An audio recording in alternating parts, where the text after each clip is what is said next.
Namaste, everyone.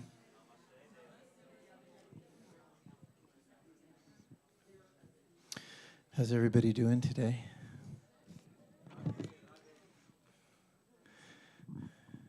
Yeah. I guess the folks who got tickets are just decided to be here in spirit this morning. And some of you didn't, and I'm glad you were able to get in, so that's great. It worked out.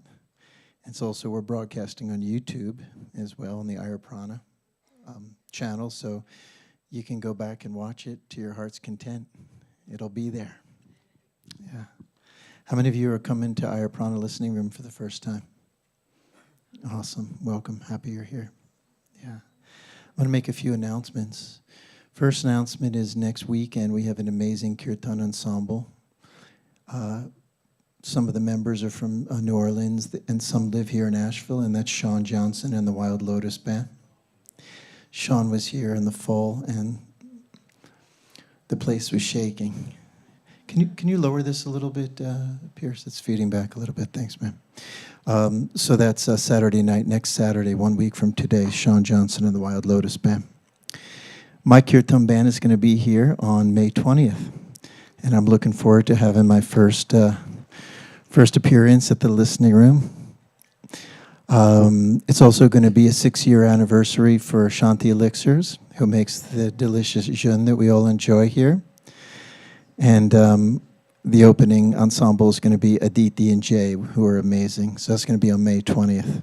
We have so many musical events coming up at the listening room, but I'm only highlighting a few of them that sort of connected to what's happening this morning.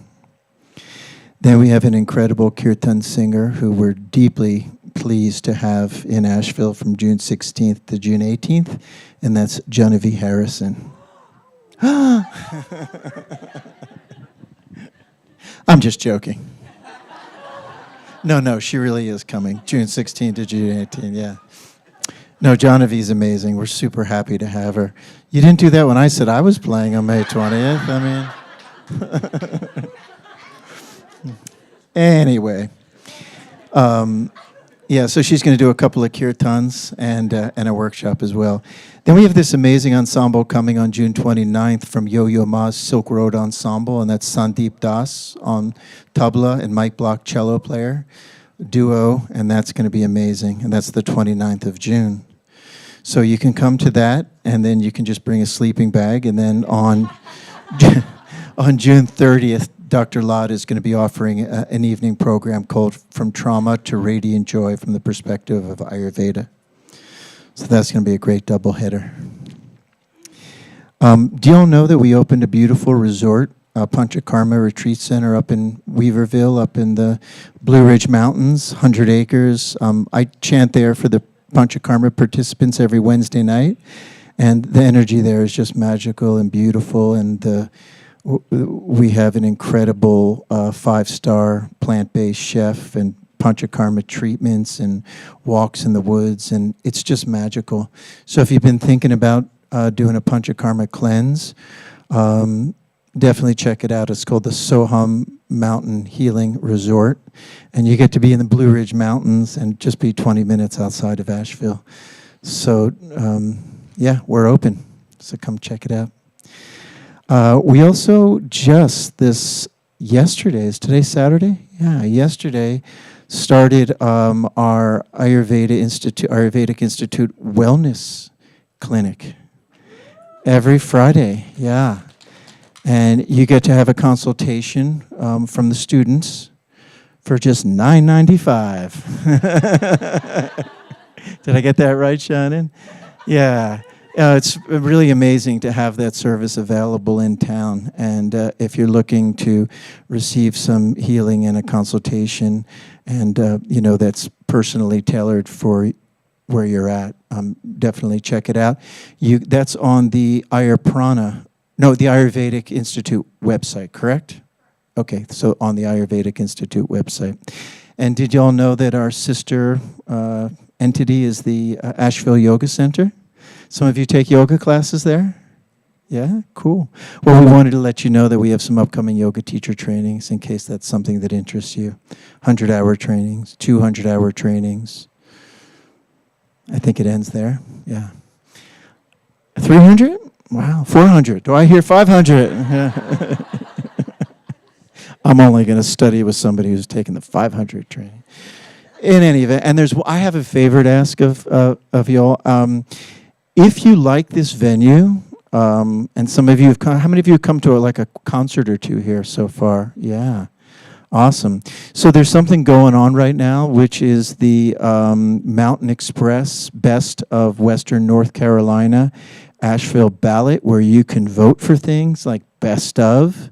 And there's two categories in this ballot. One is for best indoor music venue, and the other is for best intimate music listening room. So, would you be up for voting for us?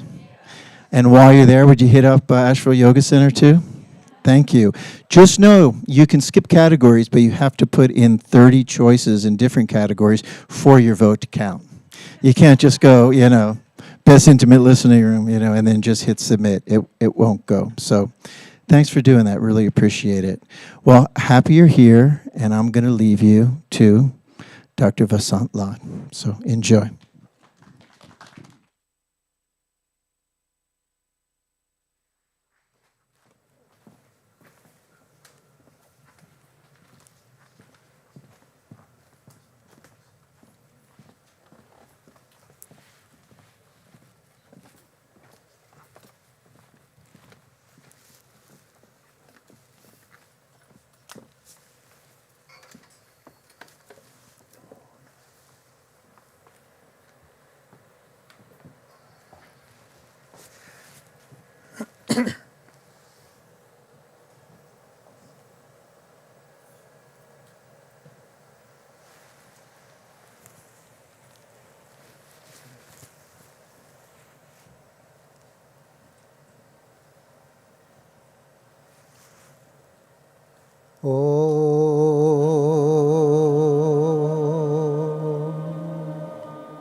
गणानां त्वा गणपतिं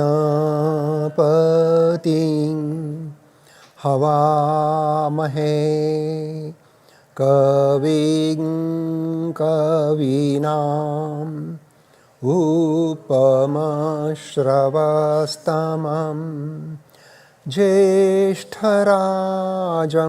ब्रह्मणां ब्रह्मणस्पतनः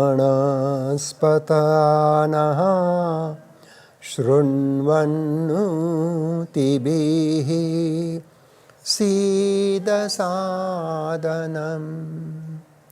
वक्रतुण्डमहाकाय सूर्यकोटिसमप्रभ निरविघ्नं कुरु मे देव सर्वकार्येषु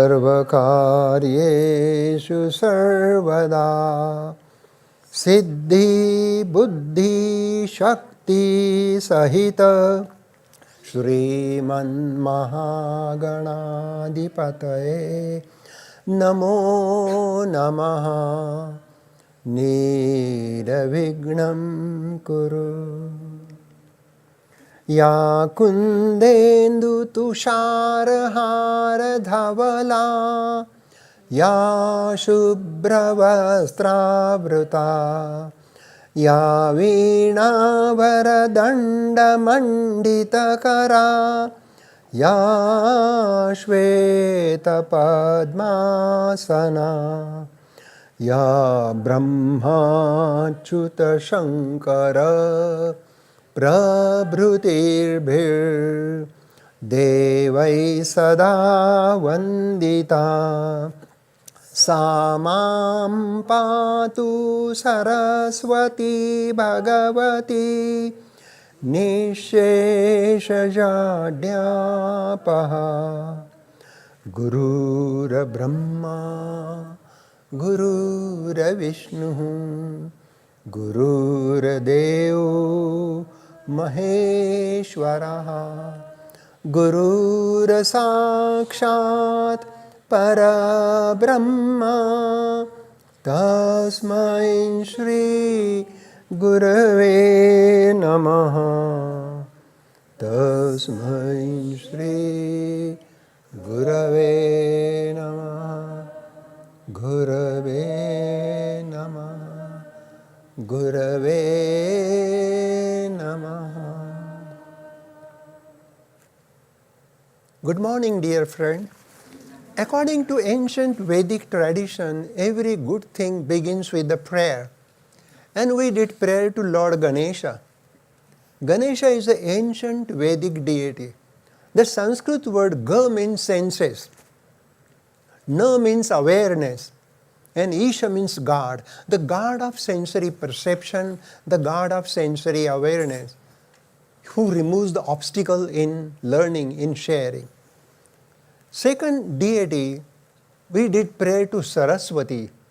Saraswati is Savita, and Savitu is Surya, and Savitri become Gayatri. So Gayatri is the divine song of cosmic awareness.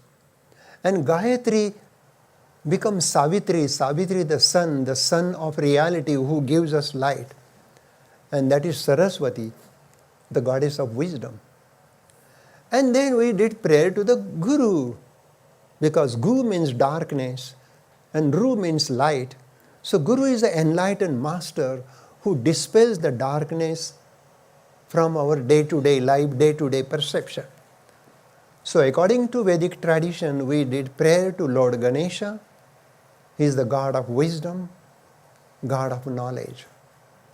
Then Saraswati, the God of buddhi, the God of intelligence, the goddess of vidya, goddess of knowledge, and goddess of art, and the Guru.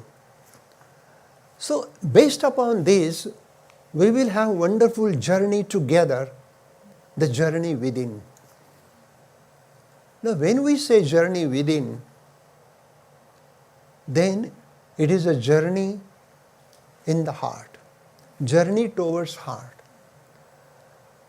According to Ayurveda, every individual is indivisible, undivided, complete, total expression of cosmic awareness.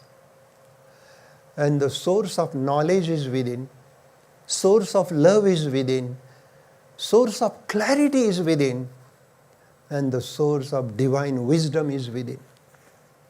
So journey within is, according to Lord Krishna, he told Arjuna, there are three Purusha.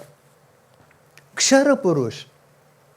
The word Purush means consciousness. Puraushete iti saha Purushaha. Pura means city, like Kanpur, Pandharpur, Singapore. Pura means city, and our body is a city of senses. Shabda, Sparsha, Rupa, Rasa, Gandha. Shabda, the sound. Sparsha, the tactile sensation of touch, pain, temperature. Rupa, the vision, the color perception, the perception of light. Rasa, the taste, and Gandha, the olfactory sense of smell. So these are called five tanmatra, and these are connected to the five senses. So all this collection of sensory, there is a sensory world, there is a sensory city, city of senses, the body. Then there are karmendriyani, vak, vani, pada, payu, upastha. Vak means speech, hand to hold, to grab, legs to walk, the genital organ and excretory organ. These are called motor organ, and this is called karmendriya. So 5 jnanendriya, 5 karmendriya, and 5 atindriya, antahkarana, mana, buddhi, chitta, ahankar. Antahkarana, inner equipments of experience.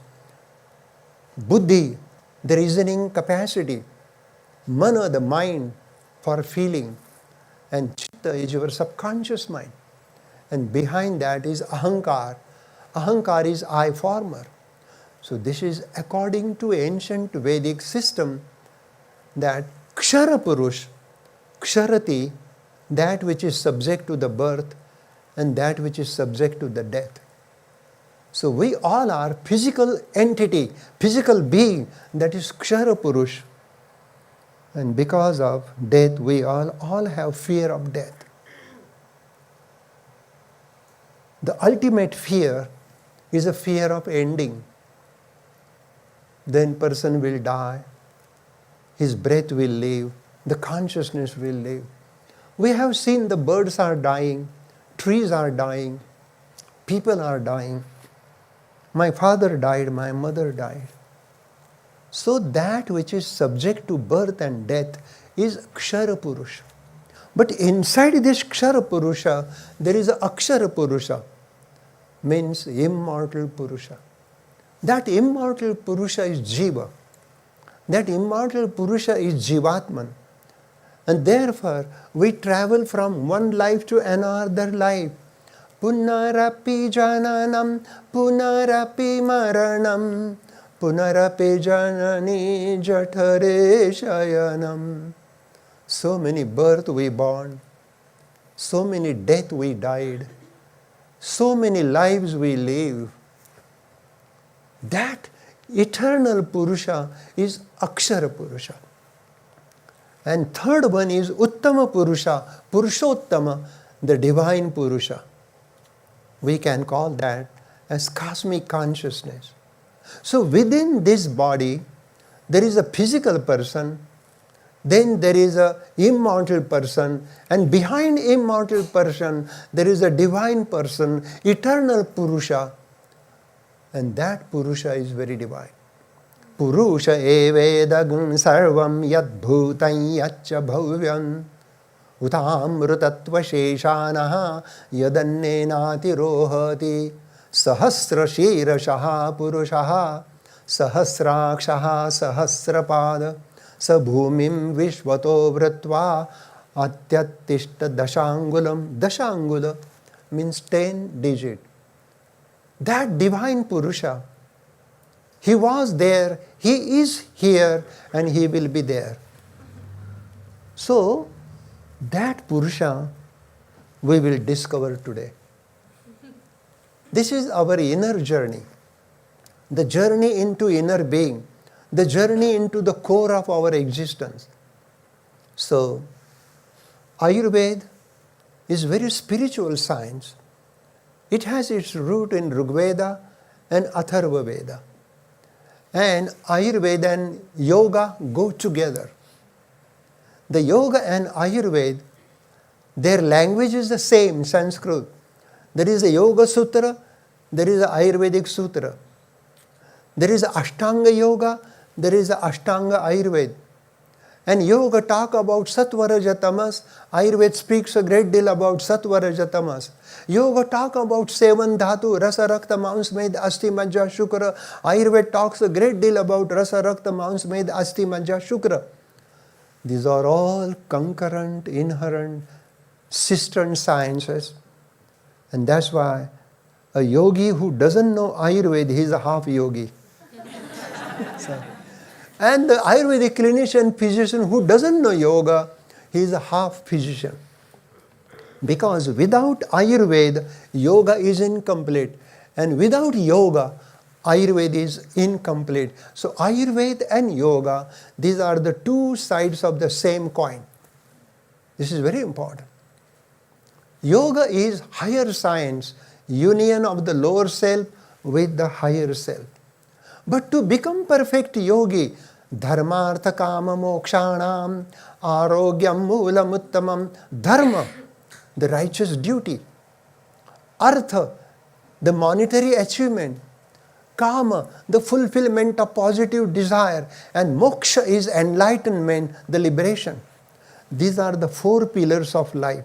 And they are there in Ayurveda and they are there in yoga. Dharma, artha, kama and moksha. To achieve these 4 purushartha, 4 achievement, 4 pillar, arogyam moolam uttamam. Perfect health is the foundation of these 4 pillars of life. But what is health? Ayurveda says health is the perfect balanced state of the body, mind and consciousness. Samadoshaha, samagnischa, samadhatu malakriyaha, prasanna atma indriya manaha, swastha iti avidhiyate. What a beautiful definition of perfect health. No other medical system has given this definition of health. Even WHO has accepted this health definition given in Ayurveda. So health doesn't mean absence of defined disease. Or you go to the hospital, they do all your blood work and urine work and total and differential WBC count, and doctor says, oh, according to this lab test, you are healthy.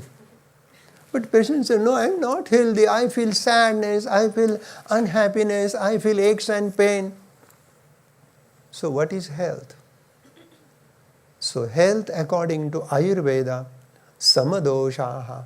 These Vata, Pitta, Kapha, these are the three organizations of the body, mind and consciousness. They govern our unique psychophysiology. So these Vata, Pitta, Kapha, they should be balanced. There should not be aggravation of Vata or aggravation of Pitta or aggravation of Kapha. When Vata is out of balance, person will get constipation, gas, bloating, arthritis, rheumatism, sciatica and insomnia. That is not healthy. Though lab test says it is healthy, how can the person with constipated colon is healthy? No, impossible. Moment you wake up, first you should wake up because of call number 2. They are the healthy people. We ignore that. No, don't eat unless you have a good bowel movement. That is why Vata imbalance creates this problem. If Pitta is out of balance, person get acidity, acid indigestion, GERD, hyperacidity, gastritis, peptic ulcer, ulcerative colitis, hives, rash, urticaria, fever, and burning sensation. And psychologically, high Pitta can create anger, judgment, criticism, and that man is always perfect. Perfect. So Pitta make the person perfect, and those who are perfect are Pitta. Yeah. That's very beautiful. And if Kapha is out of balance, then person get common cold, congestion, cough, overweight, hypertension, high cholesterol, high triglyceride, diabetes, hyperlipidemia, and overweight. So these are the imbalanced state of the dosha, samadoshaha. When these doshas are balanced, then you have perfect Agni, proper digestion, absorption, assimilation, and elimination. And then samadosha, balanced state of the samadosha is the first step to the perfect health. Samadosha, samagni. Agni is a gastric fire, digestive fire. Ayurveda talks a great deal about Agni. Agni is your metabolic fire. Because of Agni, we become hungry. Agni creates hunger, appetite, thirst. Then we enjoy the food when you have great hunger. And when you are not hungry, then you go for pizza. You go for Taco Bell. You go for 7-layer, 3-layer. I don't know what it means, 7-layer, 3-layer. These all different wonderful fast food, people love it. McDonald's, very nice food, you know, fast food. And people go for that food and their Agni become romantic. That's why they love crunchy munchy.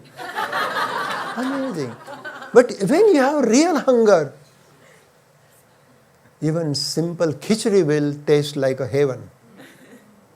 Because food is very important. And the taste of the food is not in the food, it is in the Agni. When your Agni is robust, then anything tastes good. When your child is not hungry, then he say, I want Maggi noodle. That means Agni is not at par. When child is not hungry, then he go for candy, cookie, chocolate, and he become so much addicted to the chocolate. All addiction is impaired Agni. Agni is the strength. Agni is the appetite. Agni is the digestion. Agni is the nutrition. And Agni is your natural resistance. Agni is your immunity. So we should have balanced immunity, and therefore samadoshaha samagnischa. Samadhatu malakriya. There are 7 dhatu: plasma, the serum, the cytoplasm, the rasa dhatu, the lymph. Rakta, the RBC, WBC, platelet, thrombocyte, polymorphonucleoside, all that hemopoietic system is Rakta.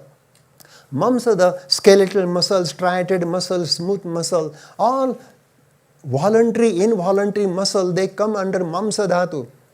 Meda, the adipose tissue, fat, cholesterol, lipid. Rasa, Rakta, Mamsa, Med, Asti, the bones, the cartilage, the skeletal system. Majja, the bone marrow, including nerve system. And finally, Shukra and Artava. Shukra is the male reproductive tissue and Artava is the female reproductive tissue. So all these dhatu should be balanced. If person is dehydrated, he is imbalanced. If person is overhydrated, water retention, he is imbalanced. Person is anemic, imbalance. Person has polycythemia, imbalance. So there should not be aggravation, increase of the seven dhatu or decrease of the seven dhatu. To maintain the balance of the seven dhatu, Ayurveda talks a great deal about detoxification. And recently, Ayur Prana has opened wonderful healing center, Panchakarma. And that Panchakarma is Soham Mountain Healing Center. People from all over the world, they come there to receive cleansing, detox program. And in Ayurveda, we do detoxification of all these seven dhatu, rasa, rakta, mamsa, meda, asti, majja, shukra. Then your balanced state of the seven dosha, dhatu. So samadoshaha, samaganisha, samadhatu, malakriya. So dhatu should be balanced. Mala means impurities. There should not be either constipation or diarrhea. That is a mala. There should not be polyuria or anuria. That is mutra. And there should not be over sweating or no sweating. So these three malas, urine, feces and sweat, they are very important and we have to balance them. So samadosha, balanced state of the three dosha. Samaganisha, the balanced metabolic fire. Samadhatu, balanced state of the seven tissue. And seven dhatus, they lead into Ojas, Tejas, Pran. Ojas is the pure essence of your all bodily tissue. Ojas maintain immunity. Tejas is your cellular intelligence. Ojas is cellular immune system. And prana is a flow of communication. To add the 7 level of the cellular level, Ojas, Tejas, Pran, they maintain cellular life. Ojas is cellular immunity.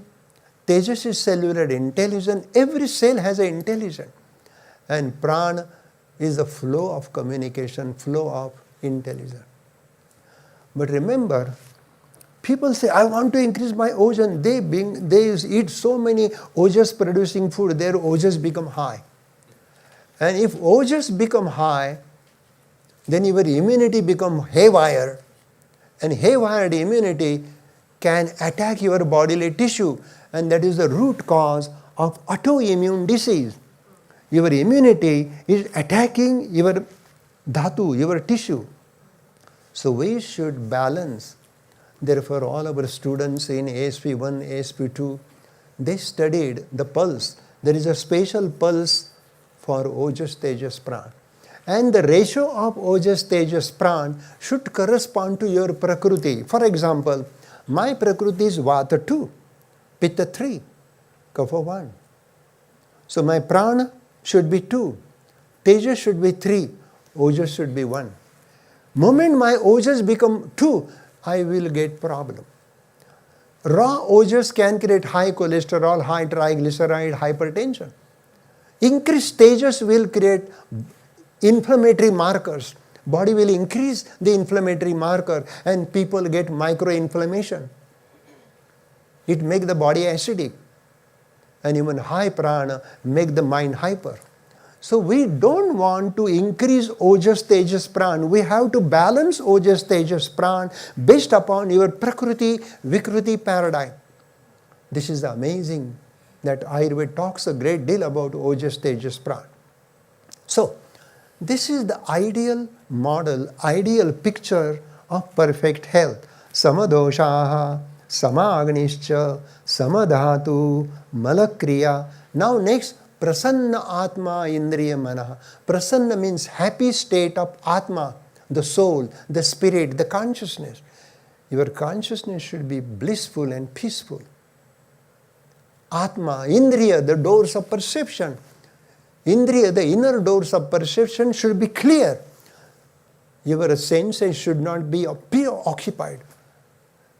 Your wife is saying, I love you, and you preoccupied with the thought, no, yesterday she called me that I am a nut. How can she love me with a nut? So, the nut is notorious, and our perception get nut, and that's why we don't understand the love and compassion. So perfect health is possible when there is a clarity of perception, and clarity of perception comes with a non-occupation. No judgment, no criticism, no liking and disliking. Let your eyes look at the beautiful face of your wife. Let your ear hear your husband what he says. But many people don't love husband, don't love wife, don't love girlfriend, boyfriend, because our mind is heavily congested with preoccupation, judgment, criticism. This is also very important. We have to do cleansing. So how can you cleanse your relationship? Our life is a relationship. There is a relationship between body, mind and consciousness. There is a relationship between Ojas, Tejas, Pran, and there must be harmonious relationship between dosha, dhatu, mala. Dosha, the biological three organization of Vata, Pitta, Kapha. Vata is the principle of movement, Pitta energy of transformation of food into consciousness, and Kapha is a building block material. These are very important foundation that we should understand the beauty of ancient Vedic wisdom coming through Ayurveda, through Ayurprana. So this is a very great thing that we have this satsang of inner journey. Inner journey is journey from the outer surface of the skin into the inner core of the body. That inner journey, Ayurveda talks about kosha. Annamaya kosha, physical body. Pranamaya kosha, etheric body. Manomaya kosha, mental body. Jnanamaya kosha, causal body, which is the knowledge, understanding, comprehension. And Anandamaya kosha, the bliss body. So, Annamaya, Pranamaya, Manomaya, Jnanamaya, Vijnanamaya, and Anandamaya. Ananda is bliss. So according to Ayurveda, every individual has his or her unique prakriti, the constitution. And constitution is your genetic code. It is recorded in your RNA, DNA. And that is called prakriti, which is your unique psychophysiology. So every individual is unique. Every individual is multi-dimensional personality. We have many different, there is a great writer in you, there is a great healer within you, there is a great poet in you. But we never look within. We never awake the poet in us. We never awake the artist in us. We never awake the great writer within us. Because your father told you, you are this. Your mother told you, you are that. Your friends are telling you, no, you are neither this nor that, you are it. So many things are happening. So we don't know who we are. So, journey within is inquiry. So we are doing that collective inquiry. You and the speaker are a good friend. We are walking together, hand in hand, on the path of Ayurveda into the journey within. Now in this journey within, we have to understand who we are. Because self-knowing is the foundation of life. If you do not know who you are, your education, your wealth, your power, prestige, position has no value whatsoever. So self-knowing is the foundation of life. So we are three self: physical self, mental self, conscious self, and pure, eternal, divine self. That is why Kshara Purush, Akshara Purush, and Uttama Purush. Kshara Purush, the physical man; Akshara Purush, the conscious man; but Uttam Purush, the man divine. That we don't know. So our journey starts from the physical appearance. But what happened? We never allow our inner inner core to flower. So we have to do this inner inquiry. Who am I? Katastvam kashmalamidam kasmat karanam. Who am I? Why am I here? And this journey starts with inquiry. Start with observation.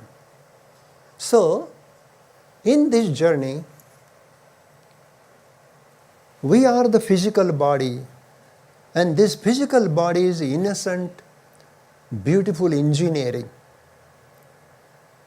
The body is such a wonderful engineering. Everything is put in its right place. And amazing, the sperm has a head, and within the head of the sperm there is a nucleus, and within the nucleus of the sperm we carry the genes of the father. And female egg, ovum is coming from the mother. So at the time of conjugation, at the time of fertilization, the sperm enter into the female egg, and our form was zygote, fertilized egg. That was our original face. Buddha says, bring your original face. Zygote? What is our original face? Sperm? Forgive me, this is very true. That once upon a time we were in the sperm. Once upon a time we were in the egg, and because of fertilization, our cellular life started pulsating, throbbing. Once upon a time we were embryo, hanging in the fundus of the uterus, and that embryo was going into the mitotic division. Can you imagine that DNA within the sperm has all information, microchip information of how to create the human body. And out of that, one fertilized egg, 1 into 2, 2 into 4, 4 into 50, 50 into billions and trillions, and some of the billions of cells come together, they created brain, the spinal cord. Other created cardiovascular system, some other cell created GI tract, skeletal system. And out of that, this beautiful body is created. And we are in this body, but we don't know. Everything was subconscious. You carry this subconsciousness from time immemorial. And then this body is created. Your autonomous nervous system is subconscious. You are working through the autonomous nervous system subconsciously. You are beating your heart. You are making your lungs to breathe. You are making your GI tract to create peristaltic movement. All these things are happening subconsciously. And then when after 9 months and 9 days, the bag is formed, mother was in labor pain, the bag rupture, the uterine contraction happen, the pressure, the passenger and the passage have harmonious movement, and we came out. And first cry happened, Kuma! The baby says, Uma! Uma! The baby cries, Uma, or Kuma, or Koham. And the first breath, the life started operating separately. So that first breath, when baby comes out of the womb, has created individual. And we are constantly identifying ourselves with the body. Therefore, we become somebody. Somebody means somebody. We all are somebody. But in that somebody, there is a pulsating, throbbing prana. There is a vibrating, subtle energy of consciousness. And in our body, every cell is a center of awareness. Every cell is a conscious functional unit operating. Red blood cell knows their food. White blood cell, they know their food. Multinucleated muscle cell, they know their food. They know, they have selectivity, they have intelligence, and they harmoniously work together. In this journey, from the sperm and female egg into the physical body, we are here. In this body, Ayurveda says, Sattvam Atma Sharirancha Trayam Etat Tridandavat. Sattva is the mind, Atma is a conscious principle, and Sharir is the physical body. The body-mind consciousness together is individual. So we all are unique. We all are divine. We all are noble. We all are eternal. So, Vedanta is another beautiful science. They talk a parallel simile that out of clay, dirt, clay, so many pots are created. Some pots are brown, some pots are fair, some pots are dark, different shape, different color. But in essence, they contain clay. If you go to the ocean, you see the ocean, the big wave, the small wave, the ripple, the foam, the bubble. These are all the manifestation of ocean. But wave doesn't know that she is ocean. That's why wave has a fear of birth and death. Wave says, I am the wave. Then clay pot says, I am the pot. When clay pot says, I am the pot, this is identity, then that clay pot has a fear of breaking into the pieces. That is death. So the root cause of fear is identification. Don't identify with your body. You are beyond birth. You are beyond death. Soul has no birth. Consciousness has no birth. Awareness has no birth, no death. It is eternal, timeless, pure existence within this body. So, in your consciousness, there is a history of whole human endeavor. In your consciousness, there is a history of world. Therefore, you are the world and world is you. We are the world and world is us. And I am the universe and universe is me. Purushoyam loka sammitaha. Ayam purushaha loka sammita. Loka means universe. Sammita means collection. So every individual is indivisible, total, universal. All those universal principles are there in this body. Therefore, man is eternal, multi-dimensional personality. So in inner journey, we are walking together, sharing together this ancient Vedic wisdom. So now, just forget what I have said. Come back now. Now we are walking together inside. You bring your awareness to the skin. Yeah, this is my skin. I have nice warm weather is coming. Today is a wonderful spring day, sunny days. There is much warm. So you can feel that your skin has a sense of touch.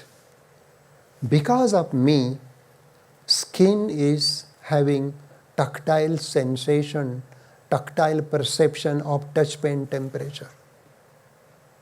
Dead body has no senses. You can give pinprick to the dead body, there is no pain. But only living body has this knowledge, tactile sense of touch, pain, temperature. This is inner journey. Our journey starts from the skin. Then you can see the lymphatic, the plasma, the serum. The plasma cell, they just contains plasma fluid. Then you take your journey to the red blood cell, white blood cell. Red blood cells has hemoglobin. White blood cells have special protein, platelets. All the cellular component is rasa dhatu, and all hemoglobin is rakta dhatu. Then we are going inside. Oh, there is a skeletal-muscular system. There are bicep, tricep, brachioradialis, pectoralis major, 7, 8 abs on the belly, if you have. All these are journey from the skin to the capillaries, to the lymphatics, to the muscle. Then I'm coming to the bones. I'm sturdy. This is ivory, hard structure, bone. And bone gives me support. Bone gives support to the body. Then inside the core of the bone, there is a bone marrow. There is a yellow bone marrow which supports the bone, and red bone marrow in the head of the femur, head and the humerus, in the ribs, in the ilia crest, in the sternum. It produces red blood cell. Then go again from the bone marrow into the majja dhatu. You bring your awareness to the brain. Amazing, your brain has so many neurochemicals, serotonin, melatonin, acetylcholine, dopamine, these are there. These molecules are there. There is a neuroelectrical impulse. Your brain is super active. Even in a deep sleep, your brain is active. But brain is active because of you. Sensory stimuli, motor responses. You can bring your awareness to the lungs. Lungs are breathing.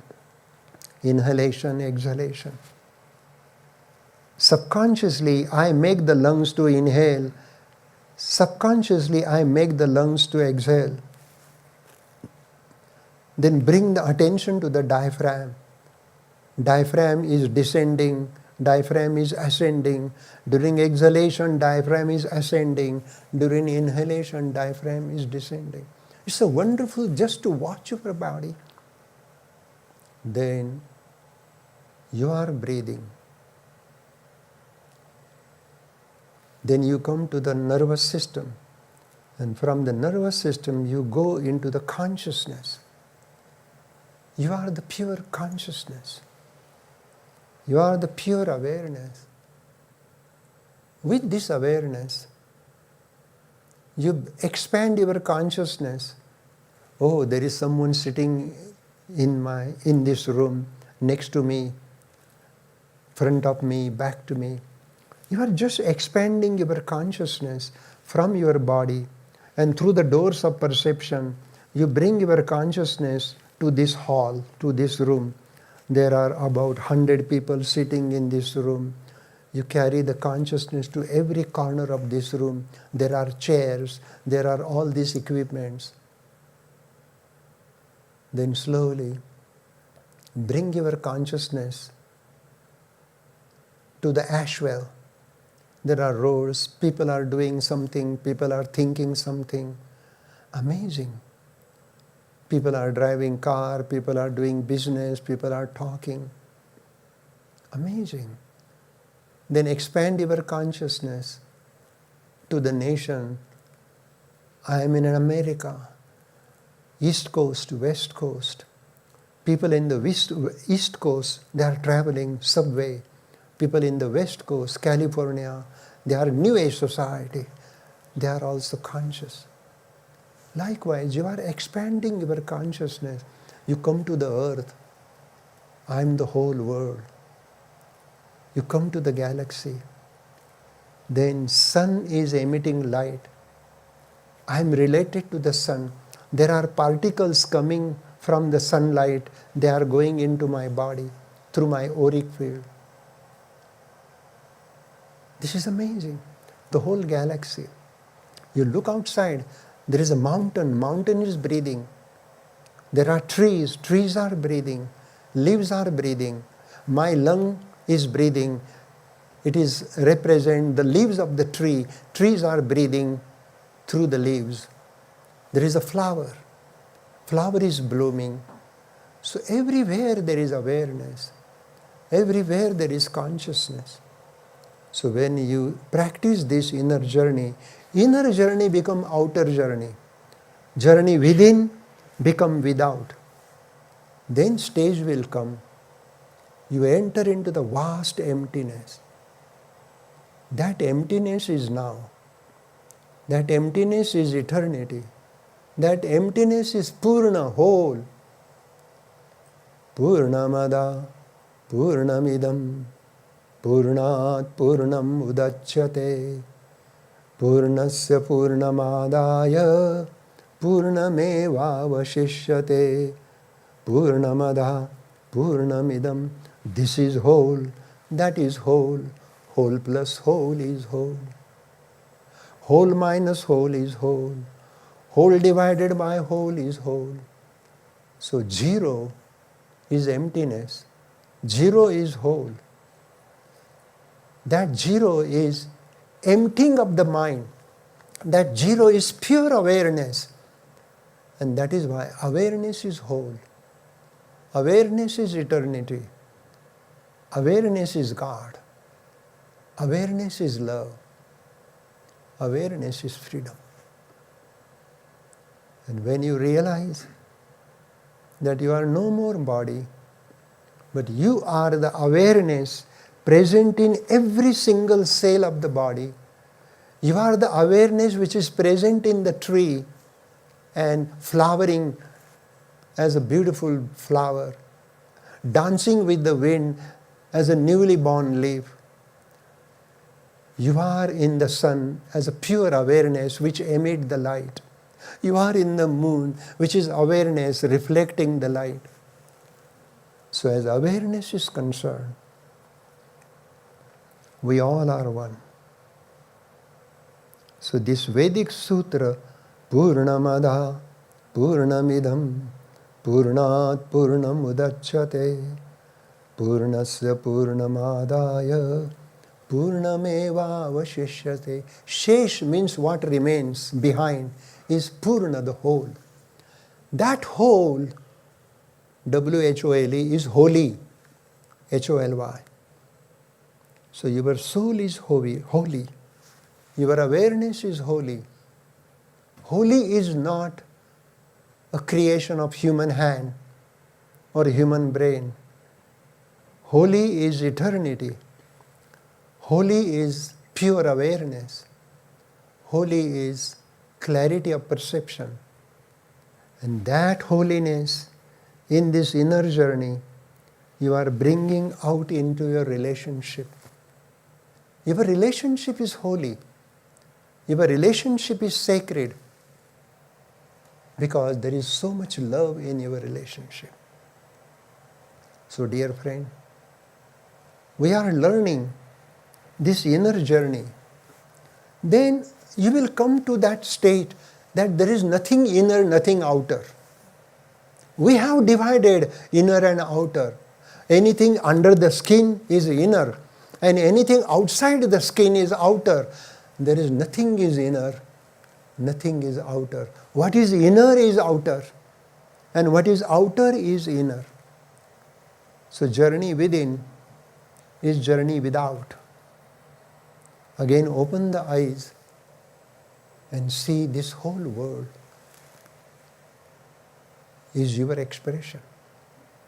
The whole world is your projection. Tree is looking outside, but there is an image of tree in the retina, very small. There is a mountain outside, but there is a beautiful picture of mountain in your retina. What is you see outer is inner.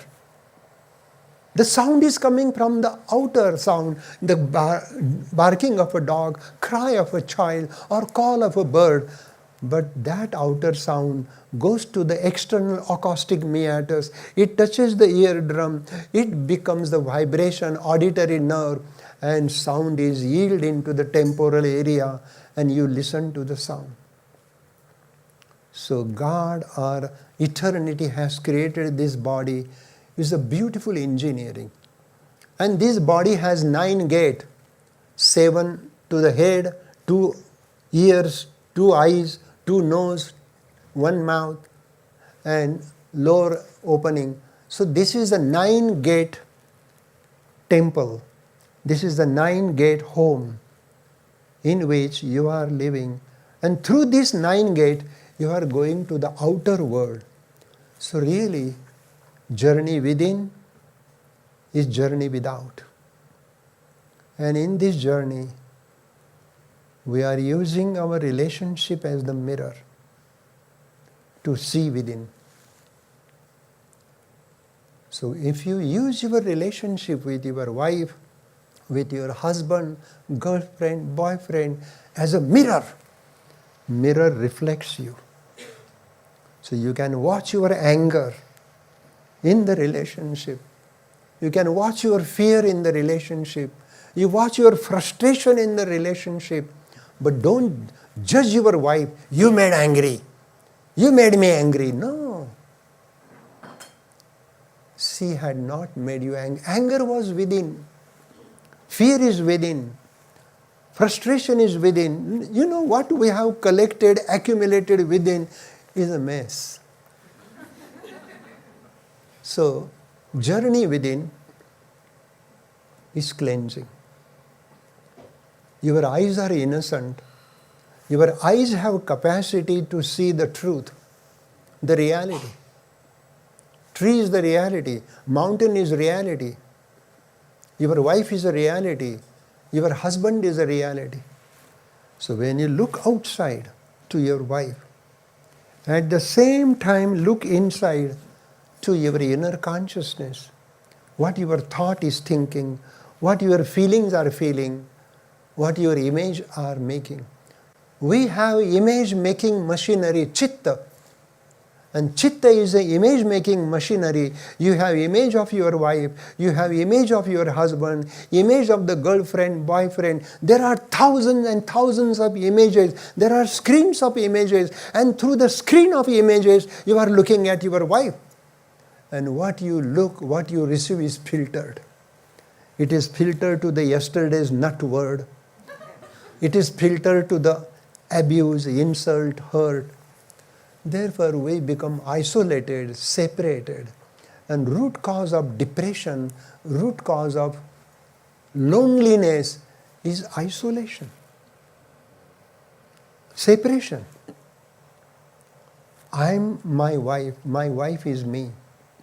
I'm my girlfriend is me. If you see yourself in your girlfriend, if you see yourself in your boyfriend, husband, wife, this relationship is also inner journey.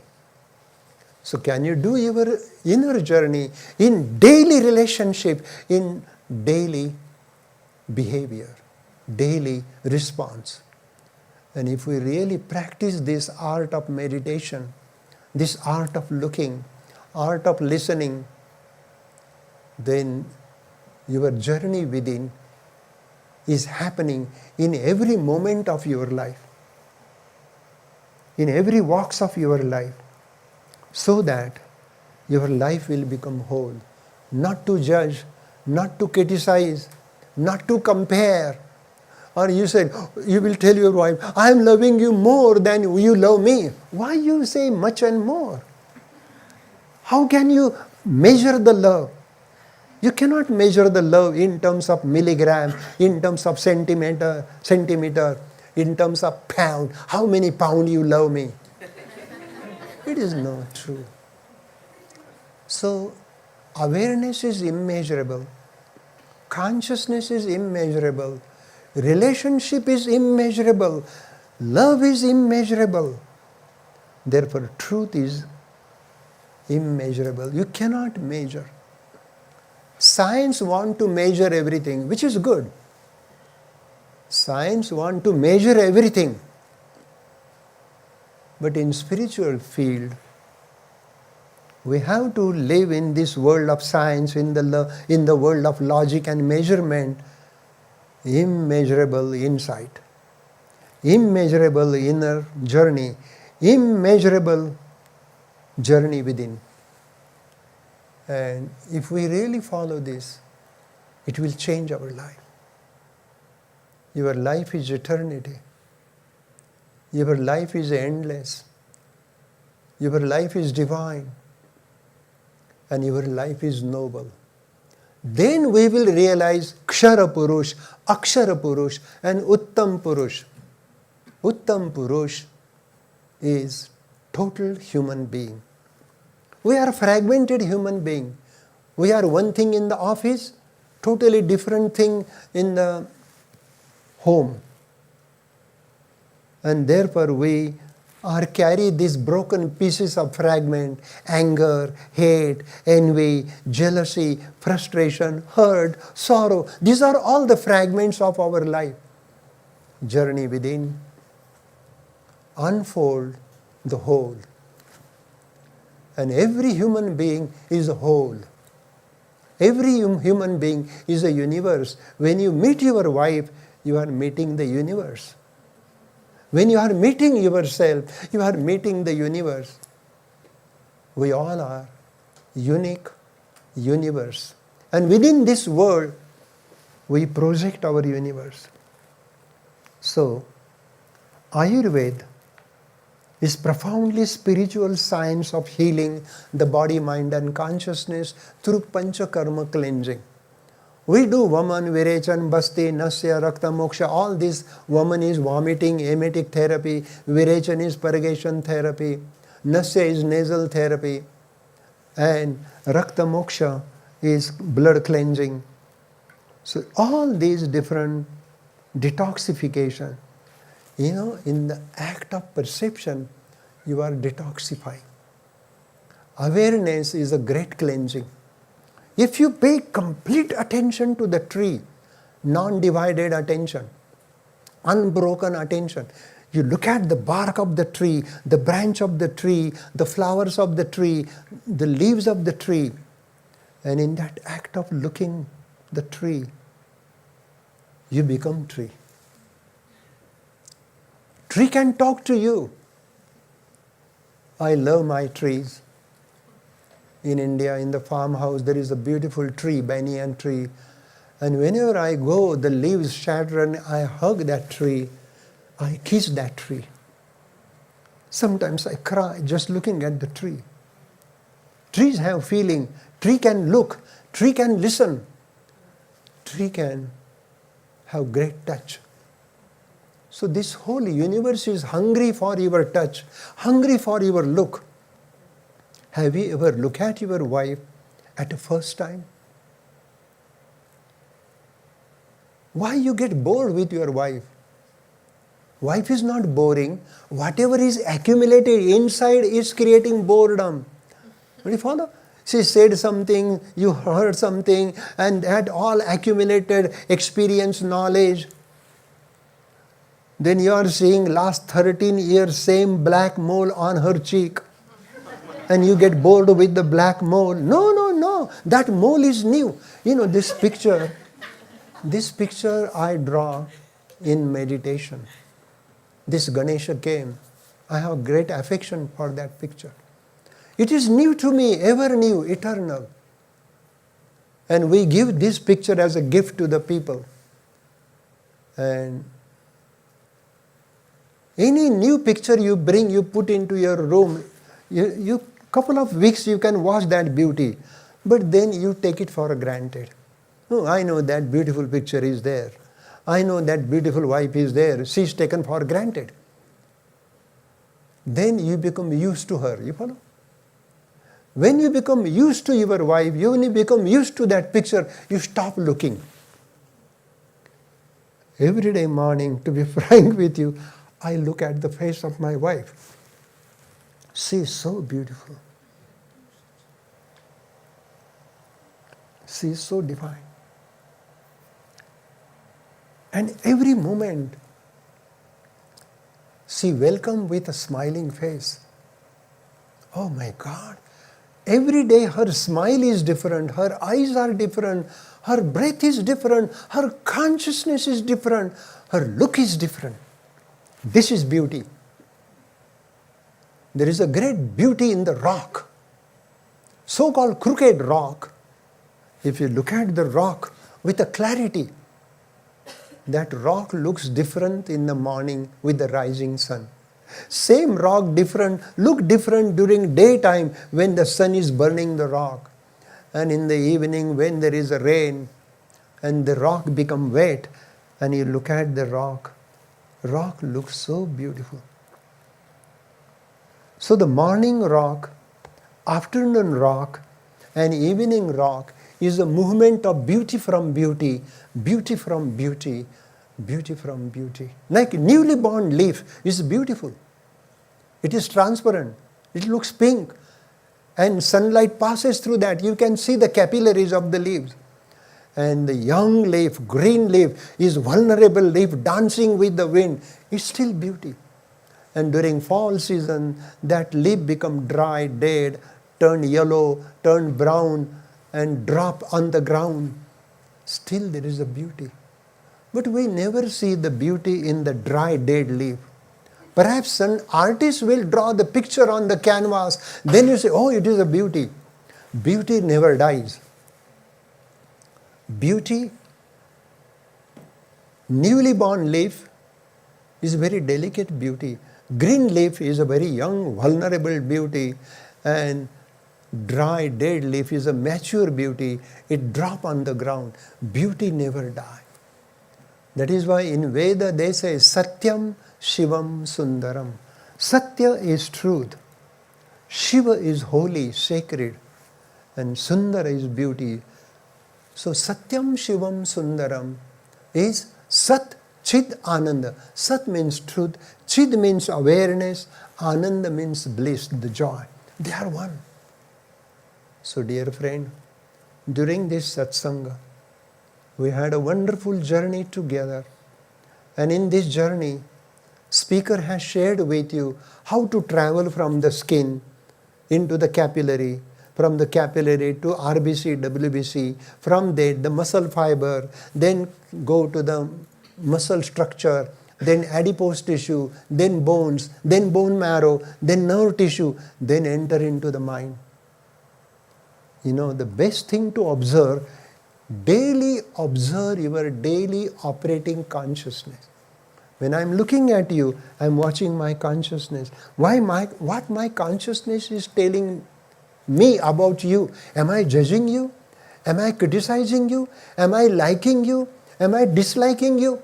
What going on? This is inner journey. And that inner journey you can do at any moment. There is no time.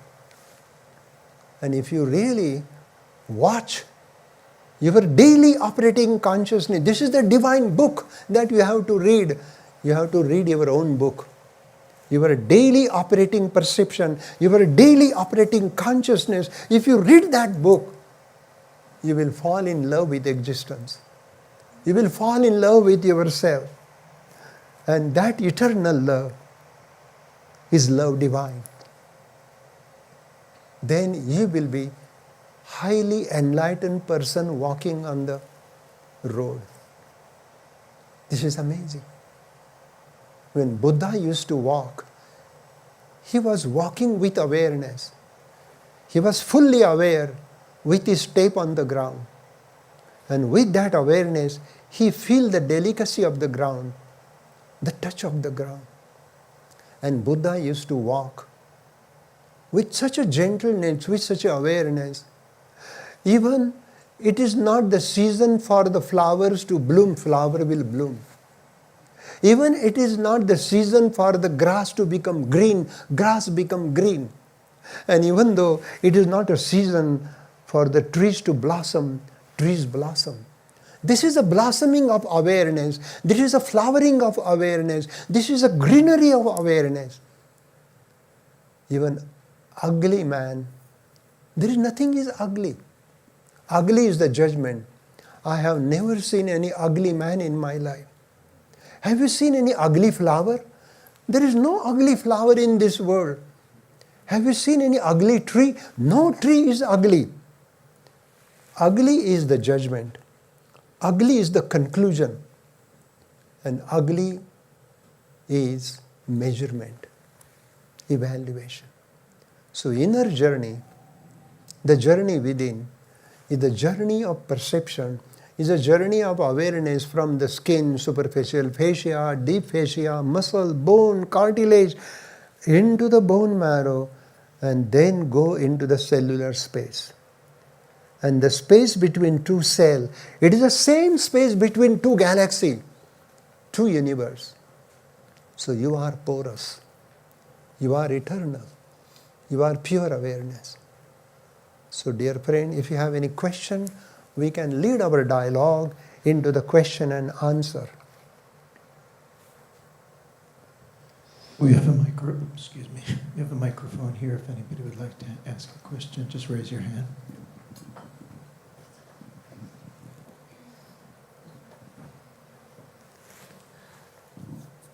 Raise it, yeah. Dr. Lad, welcome to North Carolina. Thank you. I'm so happy to see you here. Thank you. My question is, I have a little chant that I sing to my guru, and I can translate it for you. It says, whoever does dhyan day and night obtains darshan of the three worlds. Wow. And I'm wondering if the three worlds are what you've been, if they're really worlds, or if it's the three things that you were referring to. Correct. I think the word figure 3 is very important. It is Trinity. The body, mind and consciousness is one Trinity. Vata, Pitta, Kapha is another Trinity. And in our daily perception, observer, the object, and the process of observation is Trinity. So, without this Trinity, there is no unity. So, observer is pure awareness. But unfortunately, observer become the past knowledge, past experience, and that experience knowledge give the shape to the ego. When ego is observer, then it is division. Ego is separate, he is the observer, he is the sensor. And that observer is carrying the attention to the doors of perception to the object. Then you become the observer, tree become object. You become the observer, your wife become object. This division in observation between the observer and the thing to be observed is the root cause of conflict. The inner journey is to observe without the observer, to observe without the censor, without the judge. So non-judgmental observation, non-critical observation, non-evaluating observation is the innocent, pure observation. In that pure observation, it is called samyak darshan, total perception. And in that total perception, observer, the thing to be observed, and observation become one. That oneness is bliss.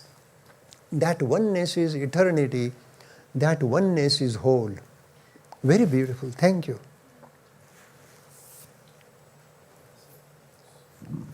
Who else has a question?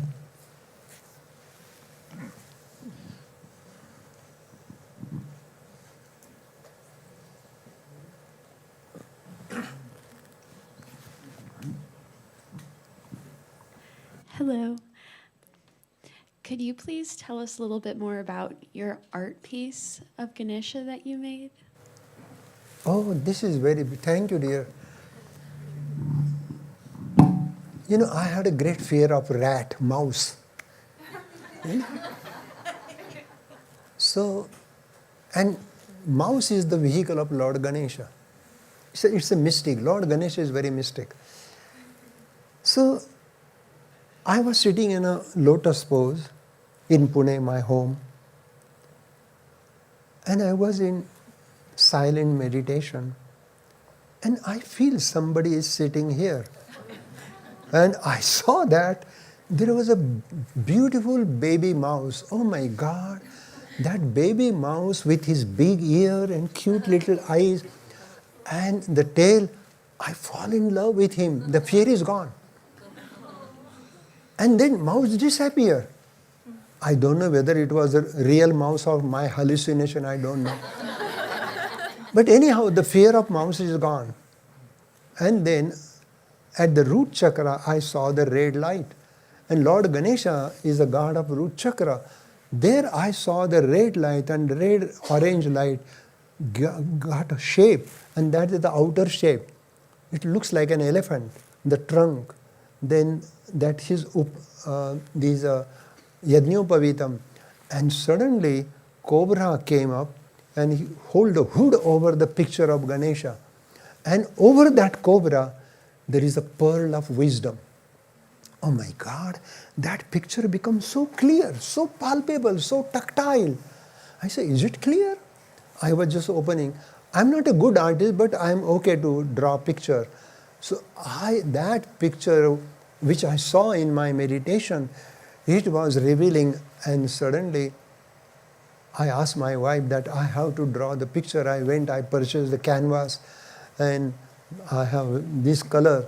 And automatically, without drawing any pencil work, I suddenly draw the picture of Ganesha, and that picture become real. And I fall in love with that picture. And there is a purple light, and that cobra is a symbol of Kundalini. Ganesh is the god of wisdom. He is the god of Prathamesh. He is the god to be worshipped first. So Ganesha's spinal cord, this Kundalini went up. You know, many times Ganesha tie a belt of cobra at his belly button. Belly button is a prana. Nabhistha pran, Rudhistha pran, Kanthastha pran, Murdhistha pran, and Ambara Piyusha pran. That prana Shakti is Kundalini. So this was Divine Mother Kundalini. She gave me darshan in this form. And that's why I draw this picture.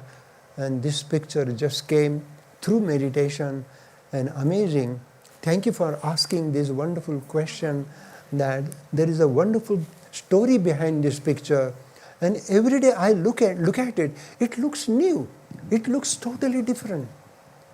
So this is the art of moment-to-moment awareness without judgment. Now we judge in order to say, oh, it is a beautiful picture, this is a judgment. Oh, it is a red color, it is a judgment. Oh, it is orange color. All these judgments are not judgment, but it is experience. And the experience become reality.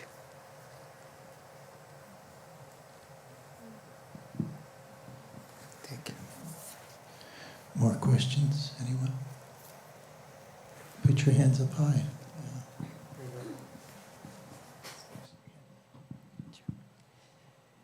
Hi, Dr. Lad. I'm Ryan, and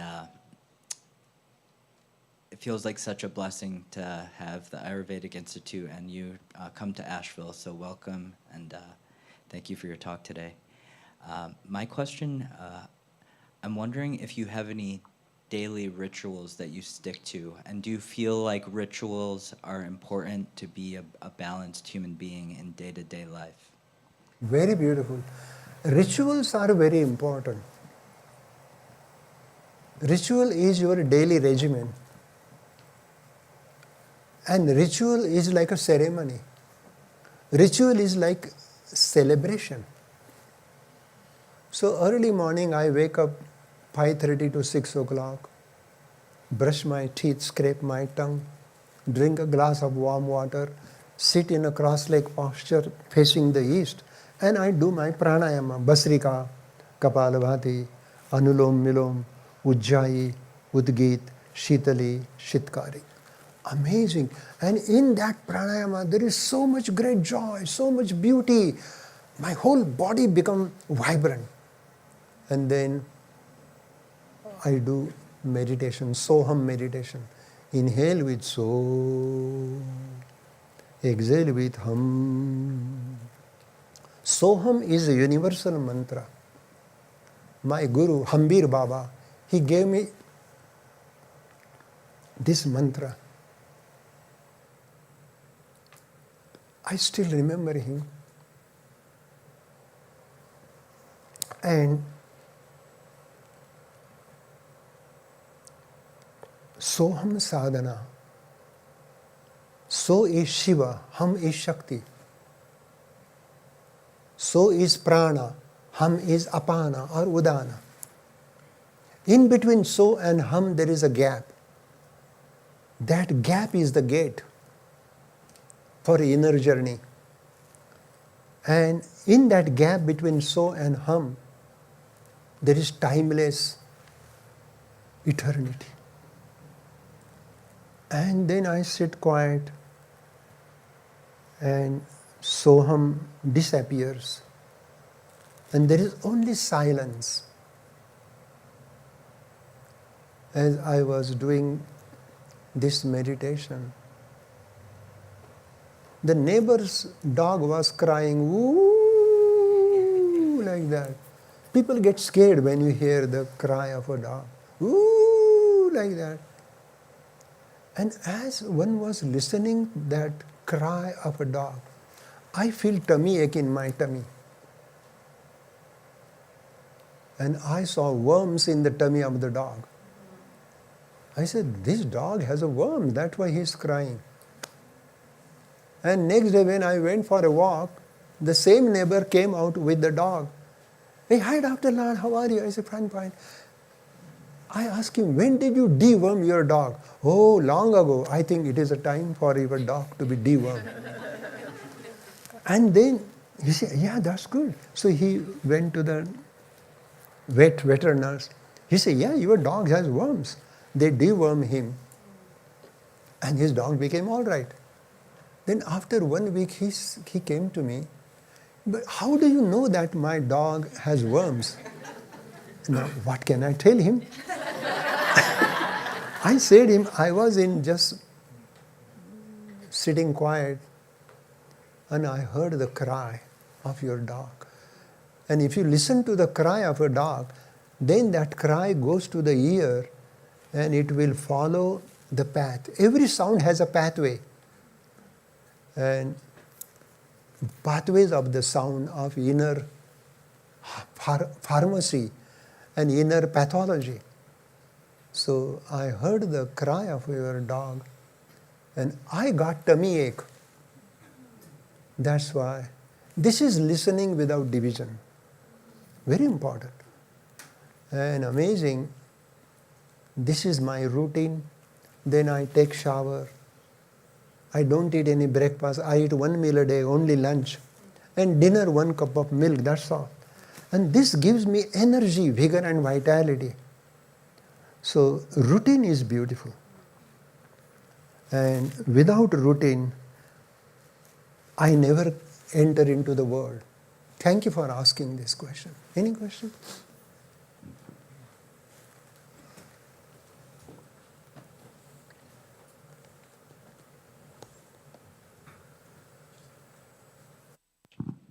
Namaste, Dr. Lad. It's lovely to see you. I was very happy after we moved here from Seattle.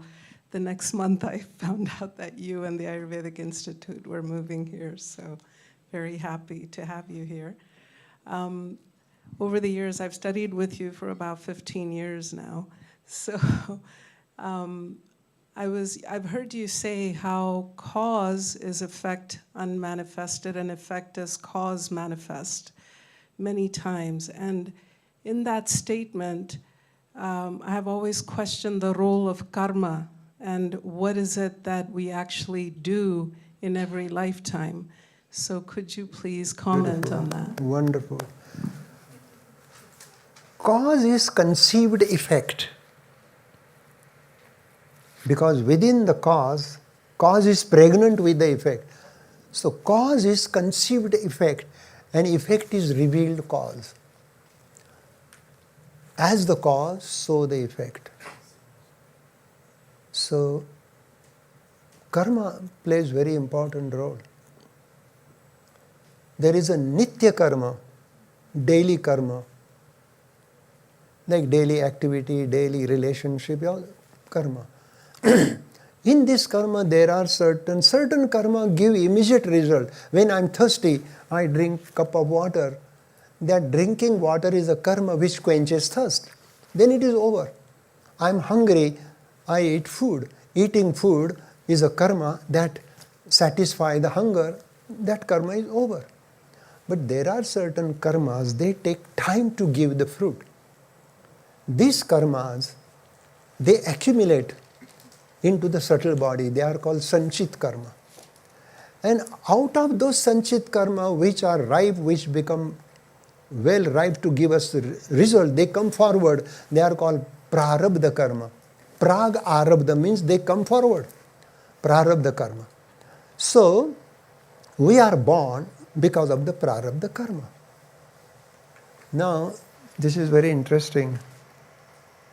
You will laugh at me, but in some Charak Samhita, Charak says, many diseases are due to past life bad karma. So there, I was reading the commentary, and he said, if you steal away somebody's milk or yogurt, you will get leukoderma. My God. You know, milk is white, yogurt is white. If you steal somebody's milk, that is a bad karma. Then you will get leukoderma, which is called vitiligo. You know, this is very weird thing to discuss, but this is very important. So that young beautiful woman, girl, she had a white patch on her cheeks. And she came to Ayurvedic hospital for treatment. So I read her Prakriti. Prakriti was Pitta predominant, Kapha secondary. But Pitta pushing Kapha in the Rasa Dhatu, that create white patch. So according to Ayurvedic terminology, I gave her treatment, this and that. She was not responding. I said, can you do one thing? He said, what? You give milk to the poor people. Dhanam. You just give free milk to the people, like 1 gallon of milk, give to the poor people. Or give the milk to the beggar. This is a good karma. And you will believe it or not, this may be unscientific, because science will not believe this. She donated milk, and suddenly her bad karma of stealing milk, creating white patch, withered away. So many diseases, they have root cause, karma. And because of that karma, we suffer. Purva janma krutam papam vyadhi rupena jayate. Charak says, Purva janma krutam papam. Past life, bad deed, bad karma, they come in this life as defective kavaigunya, defective space in the body. And they can create disease. But modern science doesn't believe that, which is cute, I love that too. But what is important, that there is a karma, and karma does create effect. And spirituality is to go beyond cause and effect. So, my guru used to say that suffering comes because of karma. As long as you suffer with honesty, with clarity, surrender to the suffering, you get rid of that karma. And when you surrender to the suffering, then you are free from the karma. So this is a cute little story. You know, I don't want to talk about, because people get offended, people will be upset. But behind every element, there is a psychosomatic factor. And that psychosomatic factor is there recorded in your subtle body. And subtle body accumulate those karma. And those karmas accumulated into the subtle body's head, heart, liver, spleen, kidney, it will manifest as pre-pathological lesion in the physical body, and then it will manifest as an ailment. That's why Ayurveda does believe that purva janma krutam papam vyadhi rupena jayate.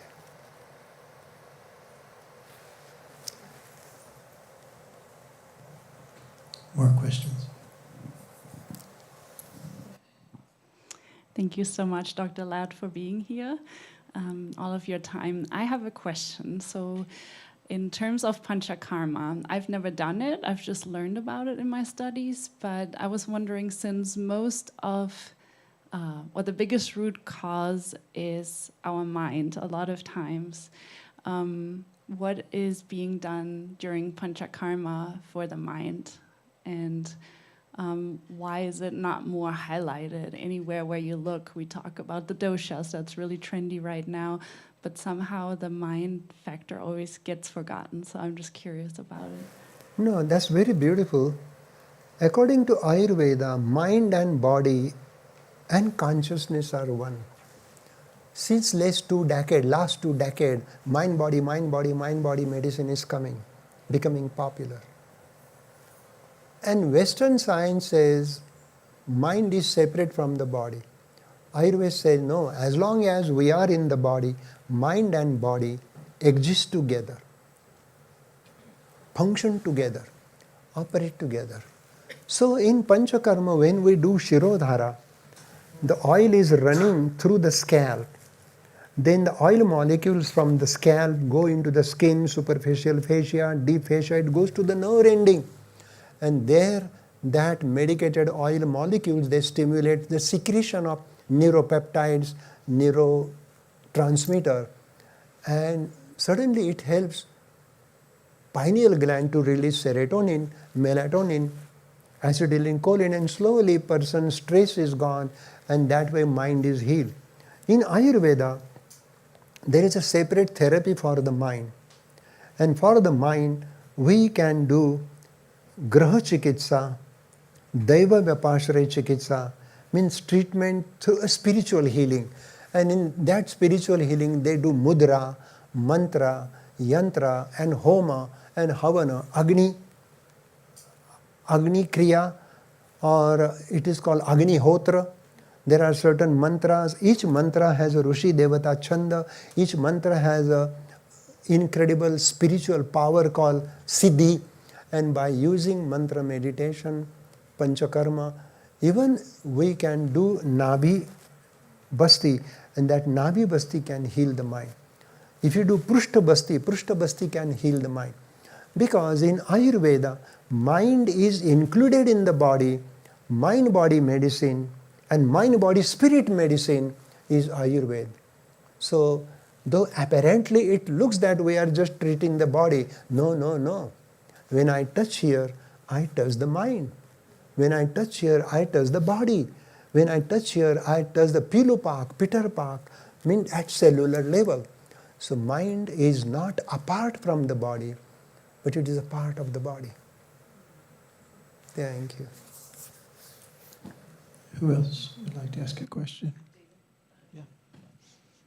Where's that? Okay.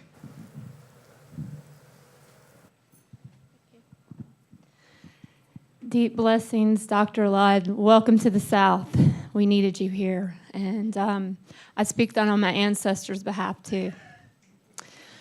I have been sitting here and I wonder, I was born with gifted disabilities is what I was told, but I have the gift of sight, and I was also born with synesthesia. And sometimes I find myself just like in this church that was once a church. I see past timelines, and I see things that are from past timelines where they bleed into future timelines. And then I see the energy of shifting, and a lot of times I feel it through my own DNA. And it had to do with this time of you holding the true Christ consciousness, if you will, since you're in the buckle of the Bible Belt. And that is in that frequency of love and healing, you know, where I come from. So what I'm speaking on is the energy shifting here in the South and what is opening up in that heart space of why this is the land of Ayurveda. When I heard you say that, when my husband and I heard you say that, and we're sitting in an old church, you know, seeing this healing happening here deeply in these mountains, what spoke to your heart about you calling this the land of Ayurveda? Asheville. Oh, beautiful, wonderful. 10,000 years ago, there were no churches, no temple, no MASc, nothing. There is a sukta. Deho devalayo prokto atma eva shivaha tyaktva ajnana nirmalyam soham bhavena pujayet. Every body, every physical body is the temple of God. Every physical body is a church of God. Every physical body is a MASc or Gurudwara of the God. God is eternal. God is timeless. God is infinity. How can you confine God in a small temple? No. God is everywhere. So, truly the heart, the human heart, is the abode of God. Human heart is the temple, it is a church, it is a MASc, it is a Gurudwara. So, in spirituality, they think that you can worship the God in the nature, walk alone in the wood, look at the tree, the bird, the mountain, the fountain, and you see the beauty of the tree, beauty of the flower. It unfolds beauty within you. Then all these temples, churches are to unfold the God within you. They are beautiful. We need temples, we need churches, we need everything. But beyond that, we have to go within. Journey within will take you to the real temple, real church, and real Gurudwara, real MASc in the core of the heart. Ishvaraha sarva bhutanam hruddeshe arjuna tishtati. Bhagavad Gita says, God dwells in the heart of every human being, irrespective of caste, creed, color and religion. What a wonderful teaching is this. Same thing is there in Bible. So Bible, Gita, Quran, these are all sacred books. But the most divine book is your heart, is your daily operating consciousness. And there we have to sit, there we have to meditate, there we have to explore the inner beauty, the inner clarity, the inner love and compassion. So dear friend, such a great joy to be here.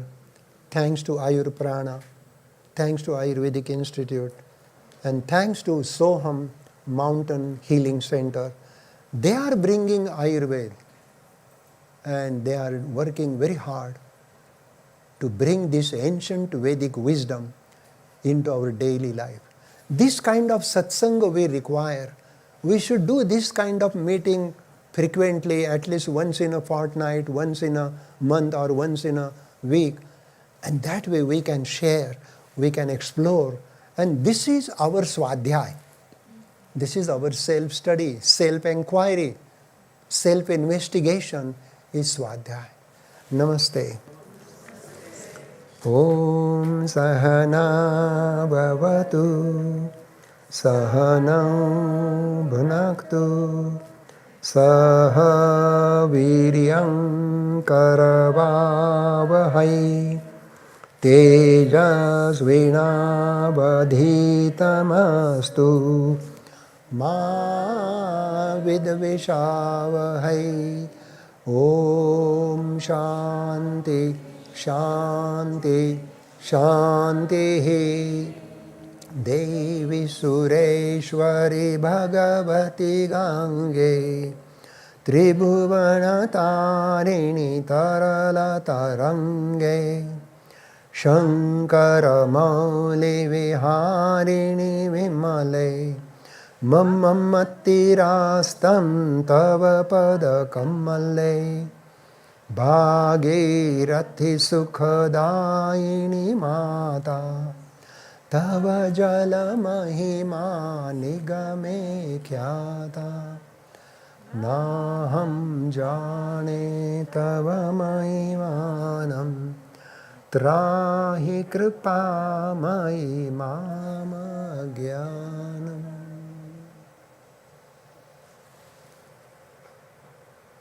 Thank you.